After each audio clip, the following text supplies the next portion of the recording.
नमस्कार. नाशिकमधल्या विकृत बाबाच्या मुसक्या आवळल्या गेल्यात. त्या हरामखोराला शिक्षा होणार, कारण हे देवाभाऊच्या नेतृत्वातलं सरकार आहे. पण मला एक गोष्ट अतिशय अस्वस्थ करते आणि ती म्हणजे या भोंदूच्या विकृत कृत्याचे अश्लील व्हिडिओ व्हायरल होत आहेत. या पीडित महिला पुढे येत आहेत, प्रचंड धैर्य दाखवत अन्यायाविरुद्ध आवाज उठवत आहेत. पण त्यांचे चेहरे असलेले व्हिडिओ व्हायरल करणं म्हणजे त्यांच्यावर दुसऱ्यांदा अन्याय करणं नाही का होणार? अश्लील व्हिडिओ फॉरवर्ड करणं ही फक्त चूक नाही तर तो गुन्हा आहे. आपले मुख्यमंत्री देवाभाऊंनी आधीच स्पष्ट इशारा दिलाय की हे अश्लील व्हिडिओ व्हायरल करणाऱ्यांवर कायद्याचा दणका बसणार आहे. कोणीही सुटणार नाही. आणि व्हॉट्सअपचे ग्रुप ऍडमिनचा आतापर्यंत 6 जणांवर कारवाई सुद्धा सुरू झाली आहे. अरे थोडं तरी भान ठेवा.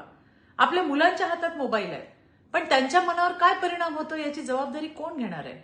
आजच बीडमध्ये अश्लील व्हिडिओ बघून 15 वर्षाच्या मुलाने 2 वर्षाच्या चिमुरड्यावर अत्याचार केल्याची घटना घडली आहे. ही घटना आपल्याला हादरवणारी आहे. हा इशारा आहे. आपण अजूनही वेळेत जागा होणार आहोत की नाही? आज मी प्रत्येक नागरिकाला आवाहन करते, असे व्हिडिओ पाहूही नका आणि शेअरही करू नका. आणि जे कोणी करत असतील त्यांना थांबवा. याने या पीडित महिला आणि त्यांच्या कुटुंबांचं आयुष्य पणाला लागतंय. विकृतीला व्हायरल होऊ देऊ नका.